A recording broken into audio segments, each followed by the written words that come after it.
좋은 아침입니다. 따뜻한 보리떡 한 조각 나누어 드시고 추위로 웅크린 몸과 마음 다 따뜻하게 녹을 수 있었으면 좋겠습니다. 오늘 함께 볼 말씀은 욥기의 말씀입니다. 욥기와 비슷한 문헌들이 이스라엘을 넘어서 근처의 고대 근동의 다양한 지역에서 발견이 됩니다. 한 기원전 2000년 전쯤부터 다양한 시대에 비슷한 문헌들이 발견되고 있는데요. 또 한 가지는 이 욥기가 우스라는 곳에 욥이라는 사람이 살고 있었다라는 말로 시작이 됩니다. 우스라는 이스라엘 바깥 지역, 그리고 고대 근동의 다양한 시대에 발견되는 욥기와 비슷한 문헌들, 이 두 가지가 상징하는 것은 욥기의 이야기가 이스라엘 공동체를 넘어선 보편적인 인간 모두의 이야기라는 것을 의미합니다. 몇천 년 동안 다양한 곳에 사는 인간에게 모두가 공감할 만한 주제, 그것은 바로 고통에 관한 이야기입니다. 오늘은 욥기가 말하는 고통의 이야기 중에서 고통 중에 있는 사람을 우리가 어떻게 대해야 하는지 욥과 욥의 세 친구를 통해서 한번 살펴보려고 하는데요. 우리에게 좋은 깨달음이 있었으면 좋겠습니다. 욥기 2장 11절에서 13절입니다. 그때 욥의 친구 세 사람, 곧 대만 사람 엘리바스와 수아 사람 빌닷과 나아마 사람 소발은 욥이 이 모든 재앙을 만나서 고생한다는 소식을 듣고 욥을 달래고 위로하려고 저마다 집을 떠나서 욥에게로 갔다. 그들은 멀리서 욥을 보았으나 그가 욥인 줄 알지 못하였다. 그들은 한참 뒤에야 그가 바로 욥인 줄을 알고 슬픔에 못 이겨 소리내어 울면서 겉옷을 찢고 또 공중에 티끝을 날려서 머리에 뒤집어 썼다. 그들은 밤낮 이래 동안을 욥과 함께 땅바닥에 앉아 있으면서도 욥이 겪는 고통이 너무도 처참하여 입을 열어 한마디도 할 수 없었다.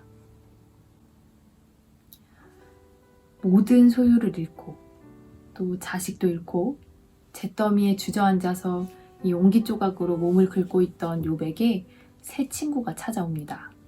그 친구들의 이름은 엘리바스, 빌닷, 소발입니다. 이들은 욥의 소식을 듣고 한 걸음에 욥에게로 달려와서는 알아볼 수 없을 정도로 얼굴이 상한 욥을 보고 울음을 터뜨립니다. 세 친구는 통곡하며 옷을 찢고 또 욥과 함께 땅바닥에 주저앉아 애통해하면서도 욥이 겪는 고통이 너무도 처참하여서 이래 밤낮을 말 한마디도 할 수 없었다고 합니다. 친구의 고통에 가슴이 저며서 말을 잃어버리고 일주일을 함께 울어주는 친구들, 참 귀한 친구들입니다. 그런데 그 좋은 친구들이 욥의 탄식을 듣자 돌변하기 시작합니다. 이 친구들이 믿는 하나님은 선한 자에게는 복을 주시고 악한 자에게는 벌을 내리시는 분입니다. 친구들은 이 자기 신앙과 자기 신념에 따라서 욥의 고통을 죄로 해석하기 시작합니다. 욥이 잘못했기 때문에 고통을 당한다는 것이지요. 그러니 하나님께 돌아오라고, 회개하라고 친구들은 욥에게 권면합니다. 욥은 그 말에 수긍하지 않습니다. 친구들은 그 욥의 반응을 보고 더욱더 심한 말들을 욥에게 쏟아내기 시작합니다. 욥의 고통을 자신의 고통으로 받아들이고 함께 울어주었을 때 그들은 좋은 친구들이고 큰 위로가 되었지만 자기 신념과 교리로 욥을 평가하고 함부로 욥의 고통을 해석하기 시작했을 때 그 친구들은 욥을 더 아프게 찌르는 가시가 되었습니다. 욥은 왜 나를 더 괴롭히느냐고 친구들에게 울부짖습니다. 친구들로부터 더 큰 고통을 느낀 욥은 완전히 좌절합니다.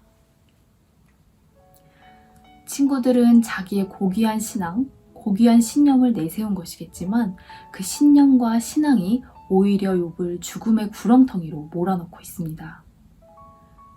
이렇게 자기 신념과 자기 신앙을 앞세워서 고통의 이유를 해석하는 데 열심인 사람들, 이들은 죽은 말을 떠들어대는 사람들입니다. 그들의 말에는 꺼져가는 불씨를 다시 살려보려는 조심스러움도, 또 고통당한 이가 생명을 포기하지 않기를 바라는 애타는 마음도 없습니다. 생명에는 관심이 없이 자기 의만 드러내는 죽은 말을 떠들 뿐입니다. 욥의 세 친구를 보면서 종교나 사상, 신념보다도 더 중요한 것이 바로 사람의 생명이라는 것을 깨닫습니다.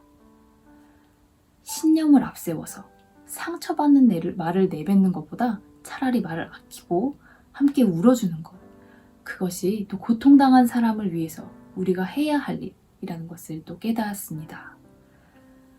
오늘 하루 우리의 말들은 어떤지 우리가 생각해보는 시간을 가질 수 있었으면 좋겠습니다. 자기 신념으로 가득해서 혹시 누구를 더 아프게 찌르는 죽은 말들을 내뱉는 것은 아닌지, 아니면 꺼져가는 생명을 살리려는 그 생명의 말을 우리가 하려고 노력을 하고 있는지 우리가 잘 돌아보는 하루가 될 수 있었으면 좋겠습니다.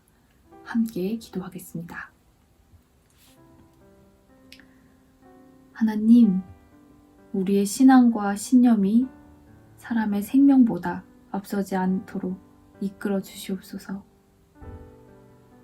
확신으로 가득 차서 안 하는 이만 못한 말들을, 죽은 말들을 함부로 떠들어대지 않게 하시고, 주저앉은 사람과 손을 맞잡고 함께 울면서 생명의 불씨를 살려내고 그들을 일으키는 생명의 말을 하게 하옵소서. 생명의 말씀으로 우리를 일으키시는 예수님 이름으로 기도드립니다. 아멘.